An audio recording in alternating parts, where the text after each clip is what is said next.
Hello everyone, welcome to my channel.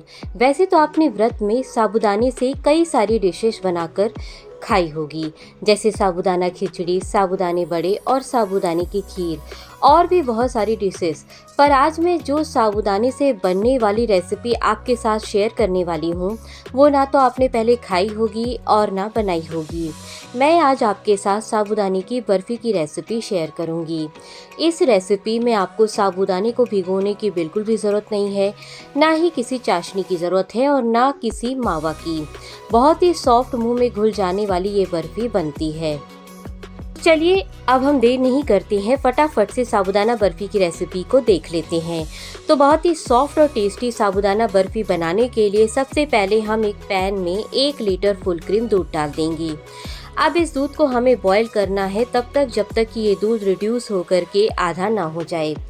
Navratri के व्रत में एक बार आप इस बर्फ़ी को बना करके फ्रिज में रख लीजिए। 2 वीक तक ये बिल्कुल भी ख़राब नहीं होती है। तो जब तक ये दूध बॉयल हो रहा है तब तक मैंने गैस के दूसरे साइड पर एक दूसरा पैन चढ़ा करके उसमें 3/4 कप साबूदाना डाल दिया है, जिसे सागू भी बोलते हैं। 1/4 कप इसमें मैंने मखाना डाल दिया है और 2 चम्मच के लगभग इसमें मैंने मूंगफली डाल दी है।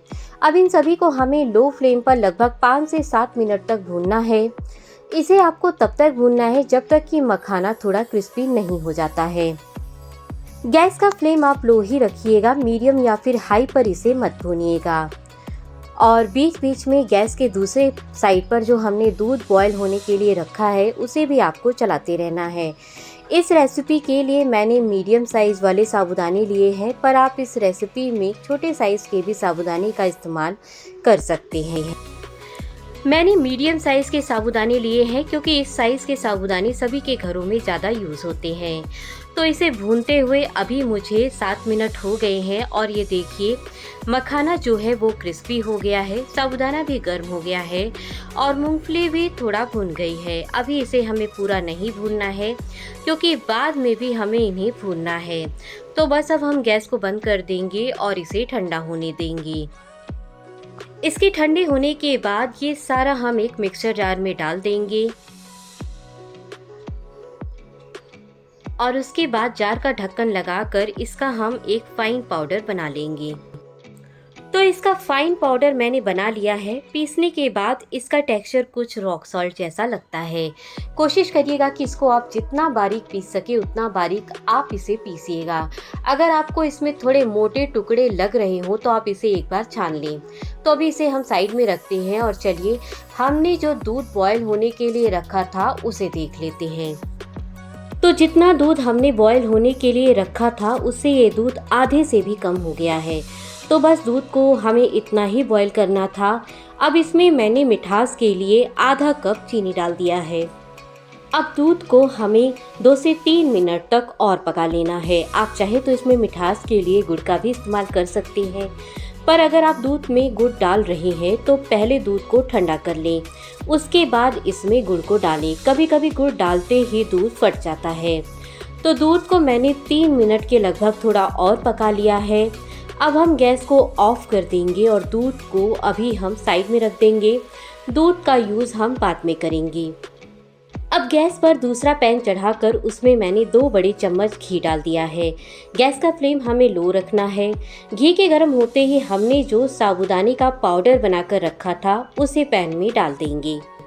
अब हमें साबूदाने के पाउडर को धीमी आंच पर लगातार चलाते हुए वापस से लगभग 5 से 7 मिनट तक भूनना है। इसे आप धीमी आंच पर ही भूनिएगा, मीडियम या फिर हाई फ्लेम पर बिल्कुल भी इसे मत भूनिएगा।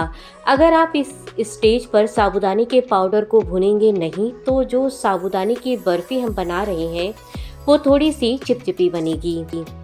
तो इसे भूनना बहुत ज़रूरी है वापस से, ताकि हमने जो इसमें मूंगफली और मखाने ऐड किए हैं वो भी यहाँ पर थोड़ा और भून जाए। और आप कोशिश करिएगा इसे नॉनस्टिक कढ़ाई में भूनने का। नॉनस्टिक कढ़ाई में भूनने से ये बिल्कुल चिपकता नहीं है। दूसरी कढ़ाई में अगर आप इसे भूनेंगे तो ये थोड़ा चिपकता है, चलाने में थोड़ी ज़्यादा मेहनत पड़ती है। तो इसे मैंने वापस से 5 से 7 मिनट तक और भून लिया है और आप देखिए इसका कलर हल्का सा चेंज हो गया है। बहुत ज़्यादा इसका कलर चेंज हमें नहीं करना है। तो अब हमने जो दूध गाढ़ा करके रखा था उसे इसमें ऐड कर देंगे। अब लगातार चलाते हुए इसे मिक्स करेंगे। फ्लेम को आपको लो ही रखना है। लगातार आप चलाते ज़रूर रहिएगा ताकि इसमें लम्स ना पड़े, और कुछ ही मिनट में आप देखेंगे कि साबूदाना पाउडर जो है वो फूलने लगेगा और पूरे पैन को ये मिक्स छोड़ने लगेगा। इसमें हमने केवल 2 चम्मच ही घी डाला है। केवल 2 चम्मच घी में ही ये व्रत की मिठाई बनकर तैयार हो रही है। तो आप देखिए इस मिक्स का टेक्सचर, कंसिस्टेंसी बिल्कुल चेंज हो गई है। बिल्कुल मावा जैसा ये मिक्स लग रहा है।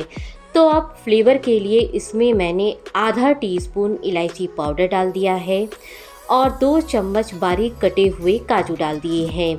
ड्राई फ्रूट्स आप इसमें अपनी पसंद के कोई भी डाल सकते हैं, या फिर ना डालना चाहें तो इन्हें स्किप भी कर सकते हैं।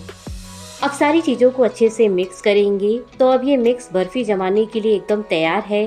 पैन को भी ये बिल्कुल छोड़ रहा है। तो अब हम गैस को ऑफ कर देंगे और तुरंत ही इसे हम एक घी से ग्रीस किए हुए प्लेट में ट्रांसफ़र कर देंगे। अब किसी बड़े चम्मच या फिर स्पैचुला से तुरंत इसे प्लेट पर फैलाएंगे। तुरंत ही इसे फैलाइएगा क्योंकि ये जमने लगता है। अगर आपने थोड़ी भी देर के लिए इसे छोड़ा तो ये जम जाएगा और फिर आपको इसे फैलाने में दिक्कत होगी। ऊपर से मैं इसे थोड़े से बारीक कटे हुए काजू और पिस्ता से गार्निश कर रही हूँ ताकि ये देखने में और भी अच्छा लगे, पर ये टोटली ऑप्शनल है। चम्मच से इसे इस तरह प्रेस कर देंगे ताकि काजू पिस्ता बर्फी पर अच्छे से सेट हो जाए। और अब इसे 10 से 15 मिनट तक के लिए ठंडा होने के लिए ऐसे ही छोड़ देंगे बाहर में, या फिर 10 मिनट के लिए आप इसे फ्रिज में भी रख सकते हैं। 10 मिनट के बाद ये बर्फ़ी काफ़ी अच्छे से अब सेट हो गई है। तो इसे चलिए कट कर लेते हैं। मैं आज इसे स्क्वायर शेप में कट कर रही हूँ। आप इसे अपने मनपसंद शेप में कट कर सकते हैं। व्रत में खाने के लिए जो भी मिठाई हम बाहर से लाते हैं वो कई बार मिलावटी होती है, तो उसे व्रत में खाना ठीक नहीं होता है।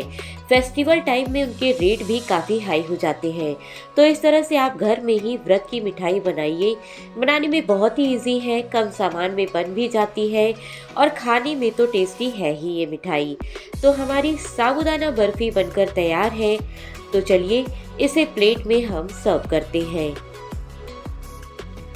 और इस बर्फ़ी की एक खास बात ये भी है कि इस बर्फ़ी को आप एक बार बनाकर रख दीजिए फ्रिज में, ये 2 सप्ताह तक बिल्कुल भी खराब नहीं होती है। तो बहुत ही सॉफ्ट, मुंह में घुल जाने वाली हमारी साबूदाना बर्फ़ी रेडी है सर्व करने के लिए। एक बर्फ़ी मैं आपको पास से दिखाती हूँ। देखिए ये बिल्कुल मावा बर्फ़ी की तरह लग रही है। खाने में भी बहुत ज़्यादा टेस्टी लगती है ये बर्फ़ी। तो आप भी जो अभी नवमी के व्रत चल रहे हैं उसमें बनाइए, या फिर किसी भी व्रत में आप इसे बनाकर खा सकते हैं। मैं आपसे जल्दी मिलूंगी एक नई रेसिपी के साथ। Thanks for watching.